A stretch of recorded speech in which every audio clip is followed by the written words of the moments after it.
अस्सलाम वालेकुम। बिस्मिल्लाहिर्रहमानिर्रहीम।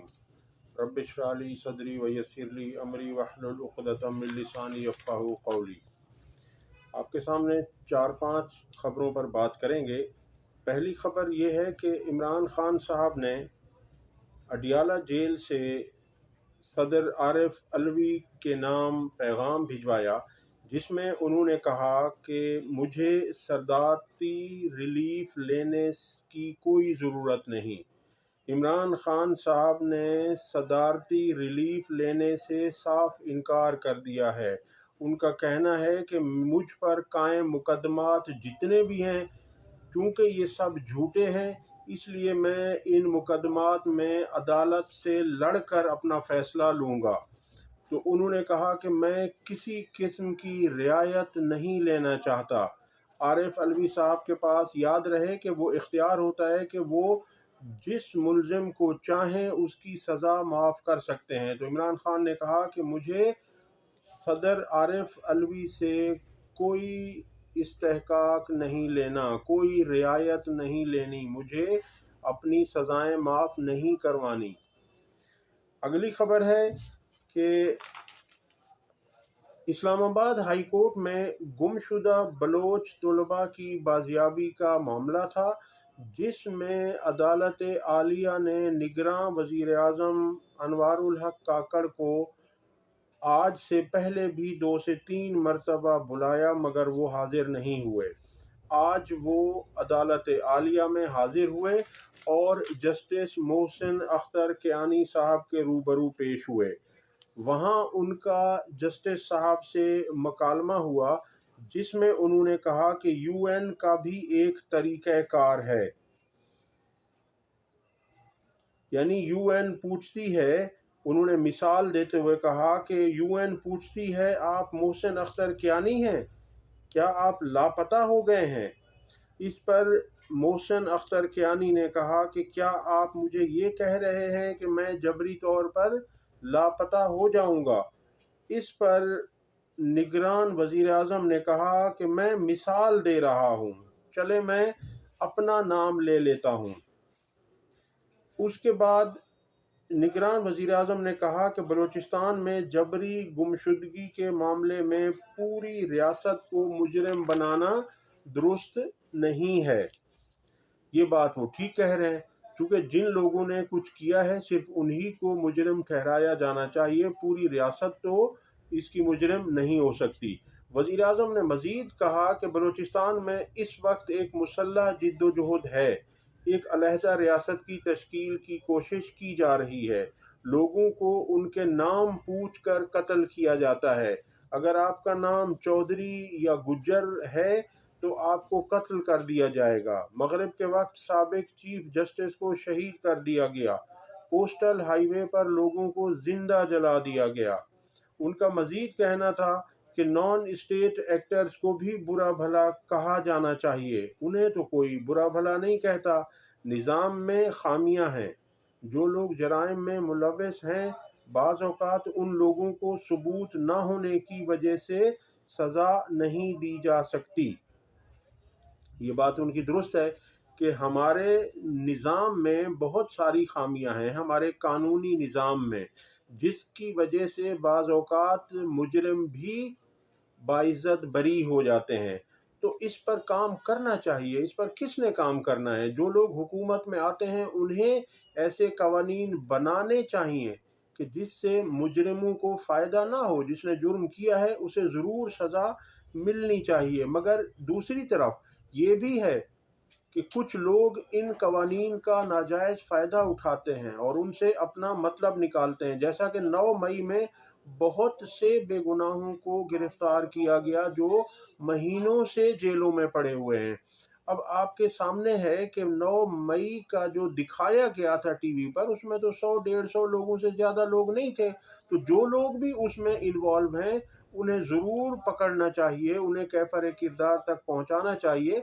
लेकिन उसकी आड़ में 9-10 हज़ार से ज़ायद लोगों को जेलों में रखना और जिस पर दिल चाहे उसे उठाकर अंदर डाल देना, ये कहाँ का इंसाफ है? ये ज़्यादती है। ऐसे قوانین بھی بننے چاہیے کہ جس میں بے گناہوں پر کیسز نہ بنائے جائیں اور جنہوں نے کوئی جرم کیا ہے انہیں قرار واقعی سزا ملنی چاہیے۔ دوسری خبر ہے کہ سیشن جج لاڑکانہ نے اپنا استعفیٰ واپس لے لیا۔ آج اطلاع آ رہی ہے کہ شرف الدین شاہ جنہوں نے استعفیٰ دیا تھا، یہ سیشن جج لاڑکانہ ہیں۔ ان کا کہنا ہے کہ آج chief justice Sindh high court سے ملاقات ہوئی جس میں تمام غلط فہمیاں دور ہو گئی ہیں، اس لیے اب میں اپنے عہدے پر کام جاری رکھوں گا۔ اگلی خبر ہے کہ مولانا فضل الرحمان نے پریس کانفرنس کی اور انہوں نے کہا کہ پی ٹی آئی جیتی ہے تو ان کو حکومت دیں، اگر یہ سمجھتے ہیں دھاندلی نہیں کی تو 9 مئی کا بیانیہ دفن ہو گیا۔ الیکشن مہم میں ہی عوام کو پتہ چل جاتا ہے کہ حلقے میں کون جیتے گا، لیکن نتائج ایسے لوگوں کے حق میں آئے جو کہیں نظر ہی نہیں آ رہے تھے۔ ان کا مزید کہنا تھا کہ ہم کسی قسم کے ووٹ میں حصے دار نہیں بنیں گے، یعنی ان کا اشارہ وزیر اعظم کے ووٹ یا اسپیکر، ڈپٹی اسپیکر کے ووٹ اور صدارت کے لیے جو امیدوار ہوں گے آصف زرداری انہیں بھی انہوں نے کہا کہ ہم ووٹ نہیں دیں گے۔ اور ان کا مزید کہنا تھا ہم کسی حکومت میں شامل نہیں ہونا چاہتے۔ تحریک انصاف کے متعلق سوال کے جواب میں کہا کہ تحریک انصاف اور ہمارے درمیان کوئی دیوار نہیں بلکہ پہاڑ حائل ہے، کوئی فریق معاملات طے کرنے پر آمادہ ہے تو مذاکرات ہو سکتے ہیں۔ اگلی خبر ہے کہ نواز شریف نے کہا ہے کہ NA-15 مانسہرہ میں دھاندلی ہوئی ہے۔ سبحان اللہ، یہ وہ صاحب کہہ رہے ہیں جنہوں نے دھاندلے کیے ہیں اور زبردستی کر کے اپنی سیٹیں لی ہیں، اور ابھی تاحال تحریک انصاف کے جیتے ہوئے امیدوار جو MNA بن چکے ہیں، جن کا الیکشن کمیشن نے نوٹیفیکیشن جاری کر دیا ہے، انہیں بھی ہروانے پر ہوئے ہیں۔ ان کا کہنا ہے کہ NA-15 مانسہرہ میں دھاندلی ہوئی، وہاں وہ دوبارہ ووٹنگ کی بات کر رہے تھے، وہ کہہ رہے تھے کہ یہاں دوبارہ ووٹنگ کروائی جائے۔ انہوں نے اپنے وکیل جہانگیر جدون کے ذریعے الیکشن کمیشن میں یہ درخواست دائر کر دی ہے، جس میں کہا گیا ہے کہ چونکہ NA-15 مانسہرہ میں دھاندلی ہوئی لہٰذا یہاں دوبارہ ووٹنگ کروائی جائے۔ اگلی خبر ہے NA-97 فیصل آباد سے۔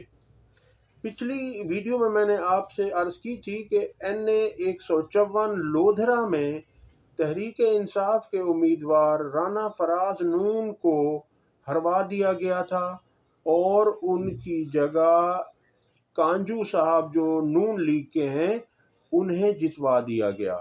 اب اسی طرح کی کارروائی NA-97 فیصل آباد میں کی جا رہی ہے، جہاں پی ٹی آئی کے حمایت یافتہ امیدوار تھے سعد اللہ بلوچ، وہ MNA منتخب ہو گئے تھے، اور ان کے مخالف نون لیگ کے تھے علی گوہر بلوچ۔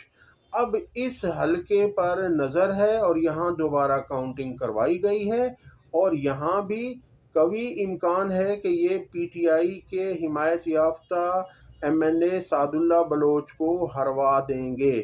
اب یہاں یہ کارروائی کس طرح کر رہے ہیں میں آپ کو سمجھاتا ہوں۔